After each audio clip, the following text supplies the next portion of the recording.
We've covered the introduction to content analysis, where we looked at the planning and strategizing of the project. To develop the appropriate content, we need to know what people want. In this section, you must remember to bear in mind your target audience. What do they want? This is a crucial question to ask when developing your website content. The typical internet user is different to someone who would say walk into a store to browse. Internet users are multitaskers, easily distracted and ready to leave your site at the simple click of a mouse. They have specific goals in mind they want to fulfill quickly and with the least amount of effort.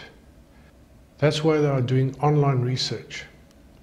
Therefore, if your content does not meet these highly concentrated goals, the users will undoubtedly leave your site. We will now outline a few tactics to consider when developing content for the user. A very good way to find out what people want is to simply check your keyword research. You can also see trends on Google Insights. Add a form on every page of your website. Did you find what you were looking for? Please comment below. User experience research is a topic in itself, as it can be very time-consuming and complex. Examples of simple user experience research can include surveys or questionnaires.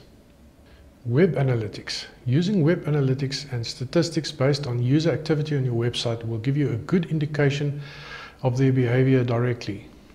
This leads to the question of what web metrics system is your website using?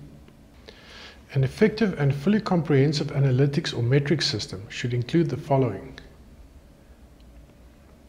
click-throughs, page views, site visits, unique visitors, conversion rates, abandonment rates, loyalty, frequency of visits, and how recently users have visited your site.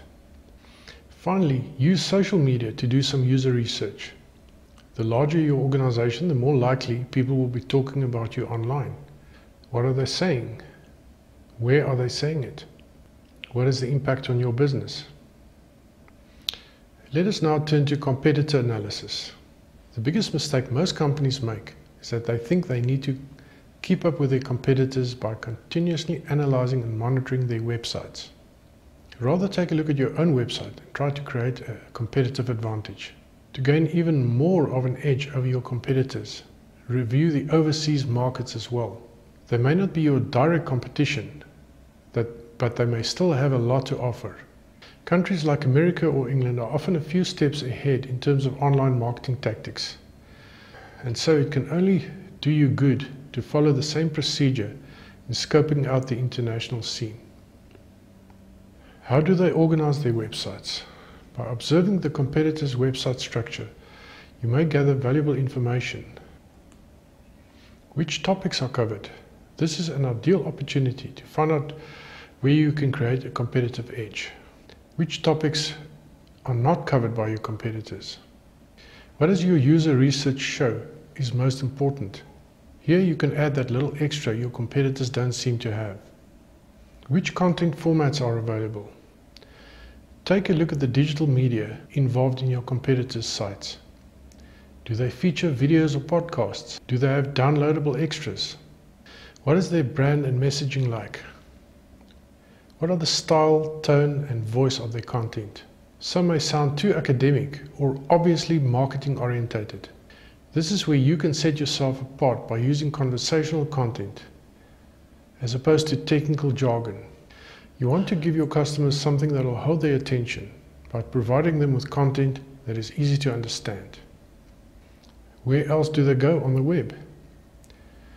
Do they engage in social media like Facebook, Twitter, or LinkedIn? Do they have a blog? How often are these updated? Try to find out what other kinds of web initiatives your competitors are using. This will give you an indication of the type of campaigns your brand will be effective with. Just to recap, content analysis involves looking at the content you have and trying to figure out what to do to make it better. The first step of the process is to plan and strategize, setting goals and targets, depending on the nature of your business. Next, you will have to determine what kind of content you will need by evaluating users' needs and the competition. The next module will be about the content strategy design phase.